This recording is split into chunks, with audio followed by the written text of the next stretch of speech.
If you have an interest in horses and love learning more about horses, the horse industry, teaching, or even managing your own horse business, then you're in the right place.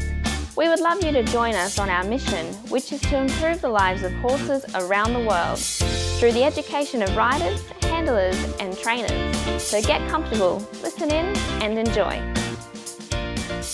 This has been another episode sponsored by Online Horse College. If you haven't had a look at the wide variety of equine-specific accredited courses, then go to onlinehorsecollege.com and I'll see you over there. If you'd like to acquire more customers and generate more sales with less effort, then talk to Sophie Barrington at Archer Creative, the first and only full-service equine marketing agency in the Southern Hemisphere serving Australian and international equine brands. Go to horsechats.com, search for Sophie, search for Barrington, or search for Archer Creative, and at the bottom of each page you'll find her contact details. And today we actually have Sophie on again for one of her regular tips on marketing, and I think equine business marketing more specifically. How are you tonight, Sophie? I'm excellent, thanks, Glenys. How are you? Look, we sort of touched on something last time and I said, you could almost talk to us about that. And I'm absolutely delighted that you've come back with 10 ways how to do voice and video. So we're going to be talking about voice and video and how they can be used by horse businesses in 2019. Just tell us a little bit. And I know that we talked about it last time, but this whole voice video, I'm sure you've got a little bit of, I've just not done much of it. We talk about go to Google and type in the words for what we want, but how can we actually do a voice search? Sure. So we're going to tap into two marketing trends which are really predicted to have quite a prolific impact on businesses in 2019, and obviously by extension that includes horse businesses.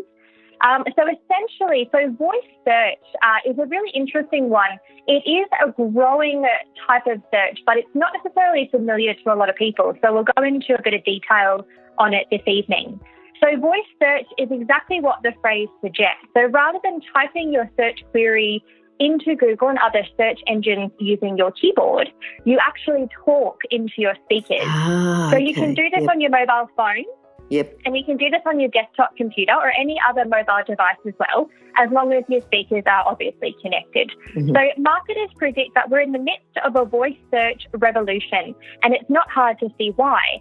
So think about it this way. Say you're wanting to find horse riding lessons in your local area. For me, I live in Brisbane, so I would type in horse riding lessons Brisbane. Takes me a few seconds, hit enter, and we find the search results. But imagine just saying it, horse riding lessons Brisbane. How easy is that? So according to Google, 41% of adults and 55% of teenagers are using voice search every day. It's grown a whopping 35 times since 2008. According to Google, 20% of all queries on mobile phones are voice searches, not written typed searches. But even so, apparently, according to a company called Branded 3, 25% of all Windows 10 desktop searches are now voice. Now, that's actually really interesting because that means that people are starting to talk to their computers rather than type into the keyboard. And I guess the reason is, why would we do that? And it's because we all love convenience. Faster searches equals faster answers. That makes a lot of sense. It absolutely does. Because I'm thinking that I haven't used voice search myself, but, I've got Siri and I drive and, it's much quicker and easier and safer to just ask Siri for information about a particular thing. So, yes. Exactly. And just on that, Glenys, as well, imagine when you're driving on the road, how dangerous and how common that people are picking up their mobile devices and typing things in and sending messages. But how much better is it if you're on the road, you've got your horse being hauled behind you in the horse float, you can actually talk through your mobile devices and through your connected car now, and you'll ultimately save that. But it's obviously a lot more faster and a lot more convenient. Yep. So we've talked about what is voice search. I think you've given us all that information. But tell us a bit more, because why should it matter? If people can't talk, for me as a driver, that's just a safety thing, and I've probably had a few too many tickets of talking on the phone. Why should it matter specifically to horse businesses? What are we particularly looking at here? Because you always have some great ideas. So I guess it's first breaking down what voice searches are and understanding how they're different to what are called keyboard searches. Okay. The more traditional typing into your keyboard on the computer or obviously on your mobile phone as well. So let's break it down first. So voice searches change how people search, when people search, and what they're actually searching for. So all of these affect what we call SEO, or search engine optimization. And SEO affects things like how well your website ranks in Google. So are you on the first page or are you beyond the first page? And the specific searches that your website appears in. And obviously we all want to make sure that our business websites are appearing for the searches we want to get found for. So I'm going to go into a bit more detail. So firstly, let's look at how people are searching. So voice searches are changing how people are searching. So voice searches are typically longer and more conversational. Think about it this way. On your keyboard, you'd often keep your search query short. For example, women's Ariat boots. But using your voice, you'll use more natural human language like, hey, Google, where can I buy women's Ariat boots? So it's changing how people are searching from a more short search query into something more human and conversational. So secondly, voice searches are changing when people are searching. So because voice search is really easy, Google is actually reporting that voice searches are becoming more popular in public places. Imagine this scenario. You're mucking out your horse's stall at a show. How much easier is it pulling out your phone and talking to Google than having to wipe off your hands and type? And I go back to that example of driving to the show or leaving the show. How much easier and safer is it to talk into your phone than type? And third, voice searches are changing what people are searching for. So we want answers to our questions and we want them now. We are definitely living in a fast-paced, urgent world where everything is needed yesterday. So Google is actually changing from a search engine to, interestingly, an answers engine. According to Google, less people are actually clicking on all of the blue hyperlinks into people's websites on their search engine results pages, and that's because they're actually finding their answer at the very top in a section called the featured snippets. So I ask everyone who's listening to actually try this. Turn on your speakers, talk into Google, and ask, hey, Google, how tall is the tallest horse in the world? At the top of that search, you will find a little featured snippet telling you exactly when the horse lived and how high it was. Mm-hmm. Mm-hmm. You talk about these things and then I think, oh, yes, I've seen that. I've done that. Yeah. But now thinking about having a horse business and how can a horse business embrace this voice search? So horse businesses need to start thinking about how their customers talk about their business, their products, their services, and their problems.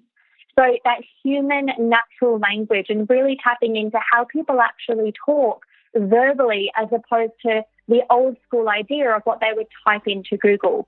So most voice searches are submitted as questions. We want to find a solution to our problem, so we ask Google to answer our question.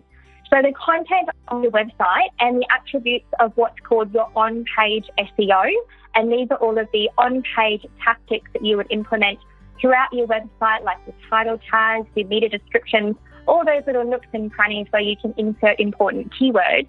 You need to make sure that your website and those on-page attributes are targeting these three characteristics of voice search that I brought up before. Mm-hmm. So let's go into it in a little bit more detail. So how people are searching.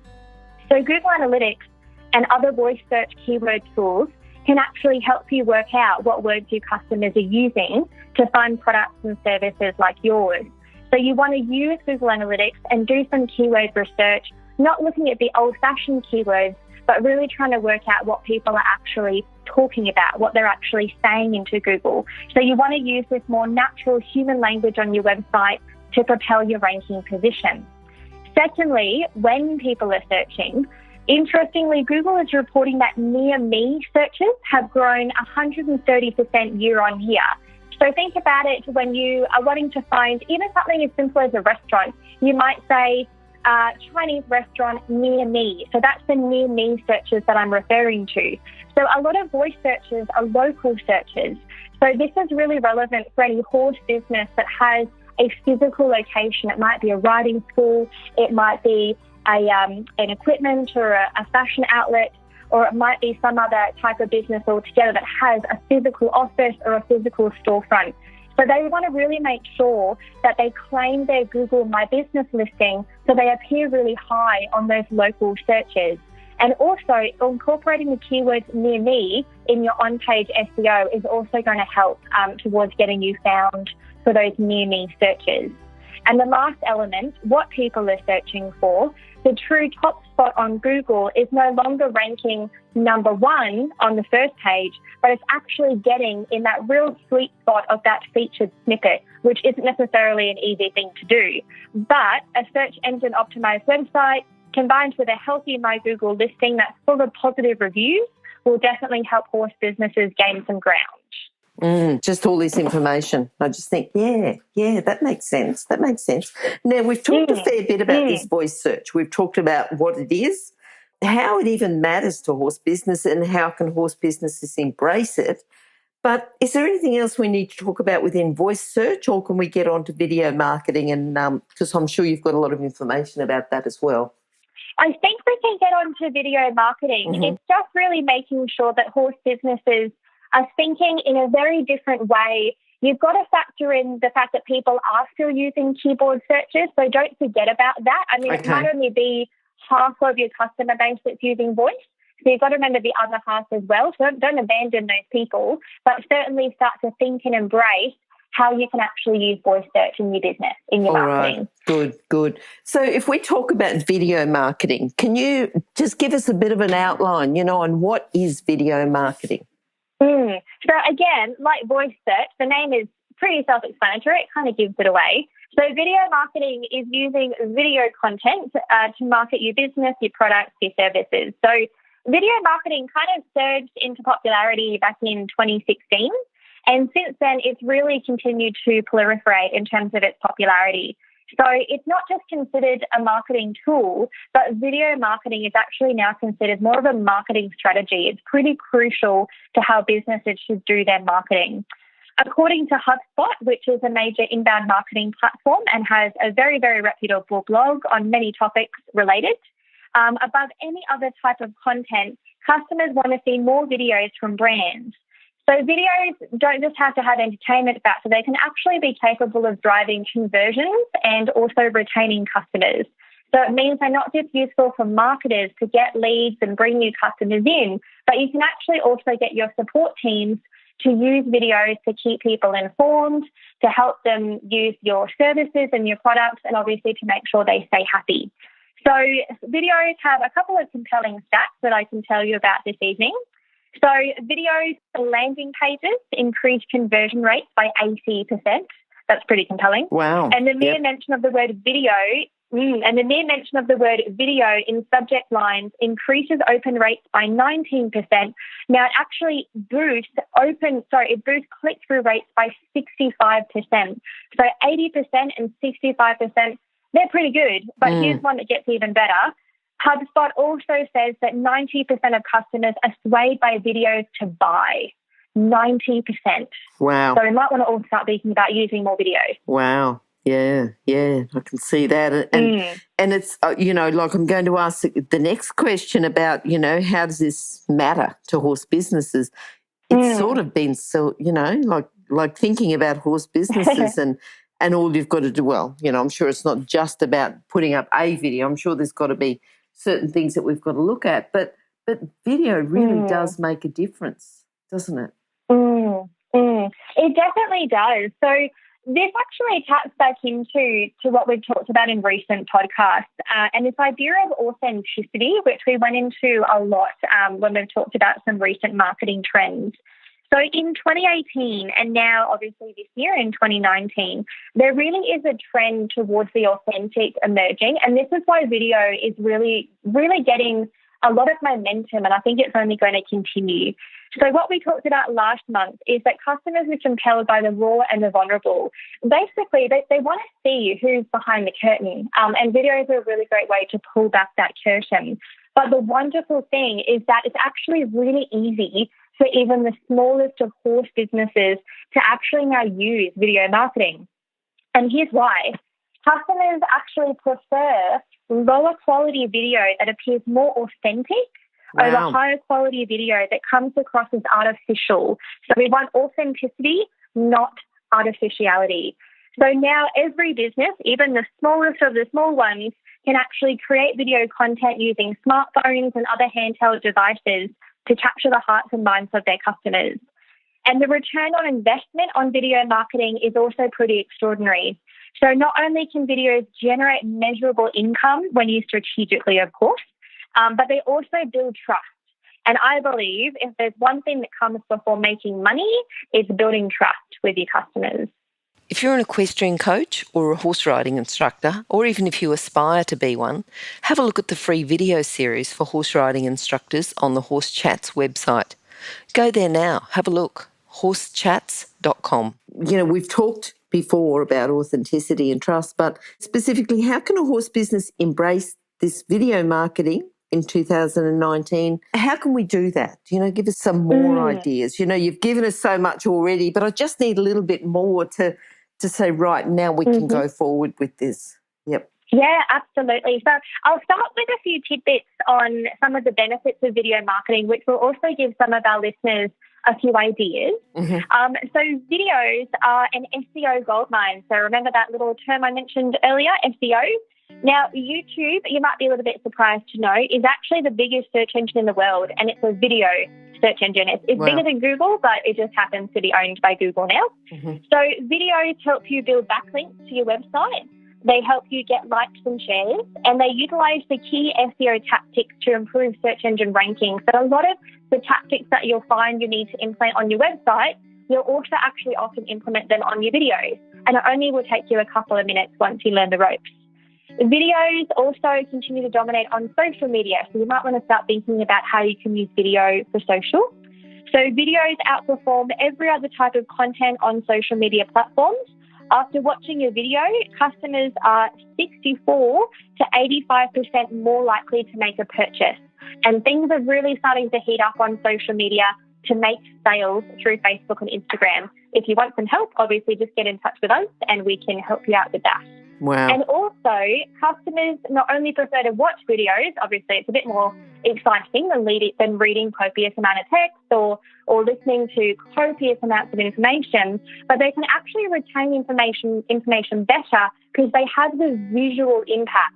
So when you hear something, only 10% of people will remember that 3 days later. Sorry about that podcast. But the addition of imagery actually increases that figure to 65%. So 65% of people will actually remember the information 3 days or more later. That sounds like we need to do a video podcast, Sophie.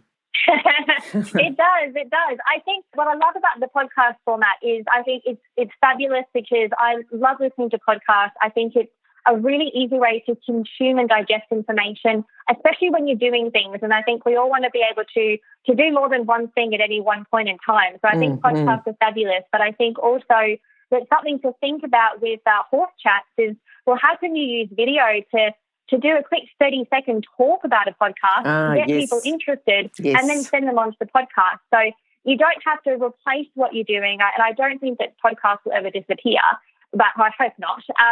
But basically, you know, videos can really enhance the experience and help your brand really grow. I will dig into some thoughts I have collected in terms of how horse businesses can embrace video marketing.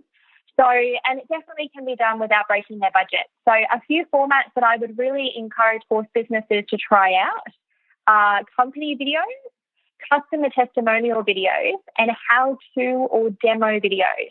But the key really is to inject your brand's personality and show customers who you are. So don't hide behind a logo, actually get in front of the camera and let people meet you. So horse businesses experimenting with videos also don't shy away from entertainment or humour. Those things actually really draw people in. So don't be afraid to experiment and have a bit of fun with your videos. It doesn't have to be all serious and long-form content. In fact, the latter often works a lot more effectively, especially on social media. And also, again, this idea of, not only hiding behind a corporate logo, but while I think that animation and animated videos are good, ultimately I think that human faces are way better. And a lot of the metrics also indicate that actual people in front of the camera performs a lot better at engaging people, getting them to watch the full video, and then also getting them to take action after they've watched the video.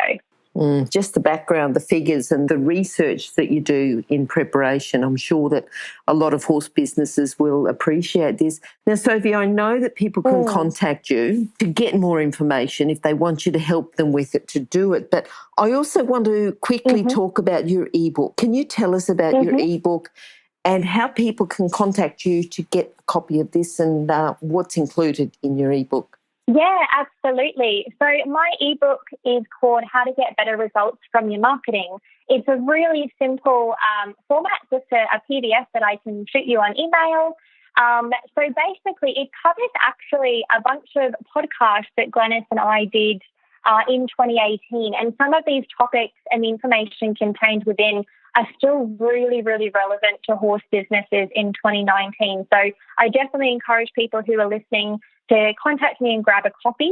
We talk about a couple of ways to improve your website, a few lessons for social media marketing, some do's and some don'ts, 10 ways to increase sales at horse shows and other events, some lessons for search engine marketing, some SEO stuff that I haven't gone into in tonight's podcast, and also how to get your horse business into the ever-elusive press, so some PR stuff as well. So this is a free ebook. There's absolutely no strings attached. I'm not going to add you to an email list and start spamming you, and I'm not going to call you and try and sell to you. It's simply a way for you to learn some of the tips of how to do marketing. And if you want any more help or if you want any more advice, you're then welcome to pick up the phone or send me an email and get in touch. To request a copy of the ebook, feel free to give me a call. You can reach me on 1300 077 126. I'll just grab your email address and send you a copy.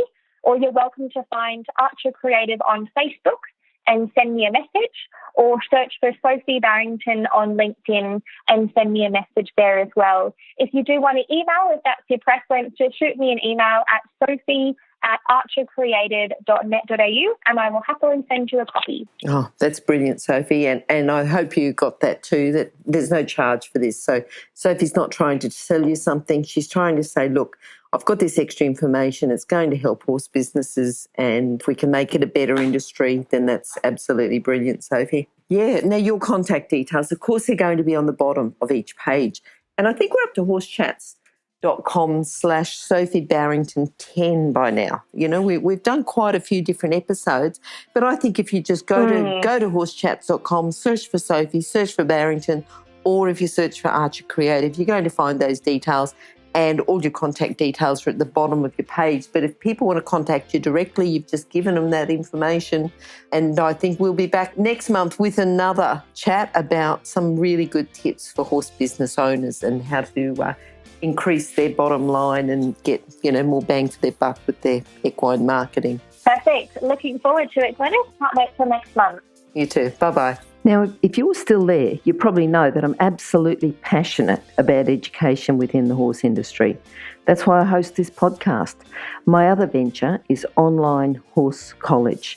Have a look now at onlinehorsecollege.com and I'll see you over there.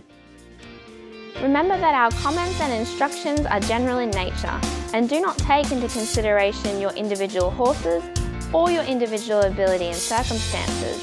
If you enjoyed this podcast, then please leave your comment below.